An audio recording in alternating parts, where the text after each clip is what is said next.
Um dos principais pontos de investigação da CPI da pandemia pode antecipar a volta de Eduardo Pazuello à comissão.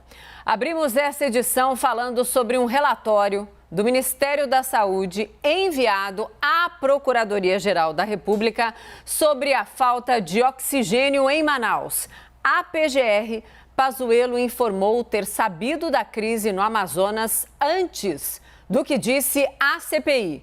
A apuração é do Caio Junqueira, então vamos conversar com ele. Boa noite, Caio. Boa noite, Mona Lisa. É isso, boa noite a todos. Um relatório assinado pelo Pazuello, que foi encaminhado à Procuradoria-Geral da República no dia 17 de janeiro desse ano, tem uma versão distinta da que o próprio Pazuello disse à CPI sobre a data em que ele soube da crise do oxigênio no Amazonas no início do ano. O documento é sigiloso, foi encaminhado à CPI da pandemia, ele tem o timbre do gabinete do ministro ali no Ministério da Saúde e é intitulado Ações Emergenciais Decorrentes do agravamento dos casos de Covid-19 no estado do Amazonas.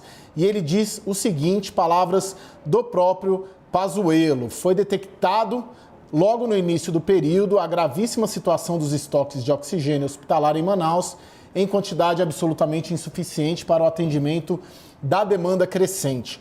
Tal problema chegou ao conhecimento do Ministério no dia 8 de janeiro, por meio de um e-mail enviado por Petrônio Bastos, da empresa White Martins. A CPI, Pazuello disse que soube do problema no dia 10 de janeiro. Vamos ver. No momento, Vossa Excelência foi informado do risco de desabastecimento de oxigênio em Manaus.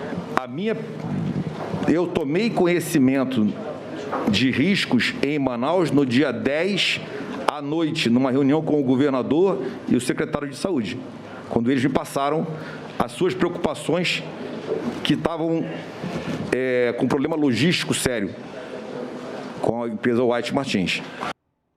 Além desse documento, tem uma mensagem também encaminhada pelo governo do Amazonas ao então ministro Pazuello no dia 9 de janeiro, um dia antes dessa data que ele disse à CPI que soube do problema. Nesse documento, Pazuello é alertado, abre aspas, da iminência de esgotamento do oxigênio. A carta fala que o governo do Amazonas, abre aspas, em tratativa com a empresa White Martins, que é a fornecedora de oxigênio, foi comunicado a necessidade de suporte de gás oxigênio. E fala também em, abre aspas, aumento do número de casos de internação, fala no súbito aumento no consumo e também na iminência de esgotamento do referido insumo, né? São contradições ali como essa que motivaram a CPI a querer que o Pazuello preste um novo depoimento. Já tem um requerimento aprovado, mas ainda não tem uma data definida. Lembrando que nós procuramos o ex-ministro, mas ele não se manifestou.